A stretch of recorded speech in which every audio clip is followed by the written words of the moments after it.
Hello everyone, myself কোস্তফ and you are watching my is English session. তো আজকে তোমাদের জন্য ইংলিশ গ্রামারের আরেকটি পার্ট আমি নিয়ে এসেছি। তবে তার আগে আমার ভিডিওগুলি তোমাদের কেমন লাগে অবশ্যই কমেন্টে জানাবে, আর আমার এই পেজ এবং ভিডিওটি লাইক শেয়ার করতে কিন্তু ভুলবে না। চলো দেখে নিই আজকের টপিকটি।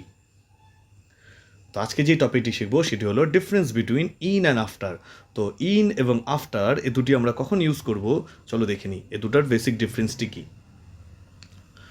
তো তোমরা স্ক্রিনে দেখতে পাচ্ছ, ব্যাপক সময় বোঝাতে ভবিষ্যৎকাল সম্বন্ধে ইন এবং অতীতকাল সম্বন্ধে আফটার ব্যবহৃত হয়। অর্থাৎ ফিউচার যদি থাকে তাহলে ইন ইউজ করব, আর পাস্ট যদি থাকে সেখানে আফটার ইউজ করব। চলো এক্সাম্পল দেখে নিই, তাহলে ক্লিয়ার হয়ে যাবে জিনিসটি। প্রথমে দেখে নিই after. Krishna return after a week. তো কৃষ্ণা এক সপ্তাহ পর ফিরল। I went to see him after a few days. তো আমি তাকে কিছুদিন বাদে দেখতে গেলাম। তো দেখো, কোনো পাস্ট টেন্সে আমরা এখানে আফটার ইউজ করছি কোনো কিছুর পরে বোঝানোর ক্ষেত্রে। এবার দেখে নিই in. I hope she will recover in a week.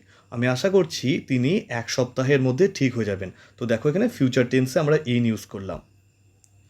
He will pay off your dues in a few days. সে তোমার ধার কিছুদিনের মধ্যে মিটে দেবে। তো তোমরা এখানে দেখতে পেলে ব্যাপক সময় বোঝানোর ক্ষেত্রে পাস্ট টেন্সে আমরা আফটার ইউজ করলাম, আর ফিউচার টেন্সে আমরা এখানে ইন ইউজ করলাম।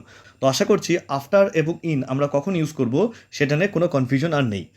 আর তোমাদের জন্য আমি এরকম অনেক ভিডিও নিয়ে আসবো, তোমরা আমার সঙ্গে কানেক্টেড থেকো, এবং ভিডিওটি দেখার জন্য থ্যাংক ইউ।